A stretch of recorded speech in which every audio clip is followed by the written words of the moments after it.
আসসালামু আলাইকুম ওয়া রাহমাতুল্লাহি ওয়া বারাকাতুহু। সম্মানিত দর্শক, যেহেতু আজকে প্রথম রমজান, তো আমরা সবাই অবশ্যই রোজা রেখেছি।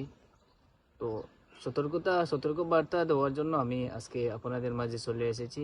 সংক্ষেপে আমি শেষ করে দেব। দেখুন, আমরা দীর্ঘ সময় থেকে উপবাস ছিলাম। তো এই উপবাসটা যেন আমাদের শুধু উপবাসে না থাকে, আমাদের রোজাটা যেন পরিপূর্ণভাবে আল্লাহ পাকের কাছে কবুল হয়, সে বিষয় নিয়ে আজকে কিছু আলোচনা আপনাদেরকে করব। দেখুন, রোজা শুধু রাখলে হবে না। অনেক মানুষ আছেন শুধুমাত্র উপবাস থাকেন। আপনি উপবাস আছেন, আমিও আছি। তো 5 ওয়াক্তের নামাজের মধ্য থেকে এক ওয়াক্ত নামাজও যদি আমাদের না থাকে, আমরা যদি বন্ধুদের আড্ডায় বসে পরের সমালোচনা করি, আমরা যদি একজনকে দিয়ে আরেকজনের সাথে অন্য কোনো ঝগড়া জড়িয়ে দেই, তাহলে কিন্তু আমাদের রোজা হবে না।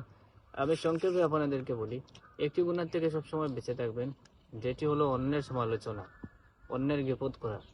এই দুইটা বিষয় থেকে সবসময় বেঁচে থাকবেন। নিজের টুটটাকে সবসময় নিয়ন্ত্রণে রাখবেন, হাতটাকেও নিয়ন্ত্রণে রাখবেন, পাটাকেও নিয়ন্ত্রণে রাখবেন, আপনার চক্ষুর যে দৃষ্টি আছে সেটাকেও নিয়ন্ত্রণে রাখবেন।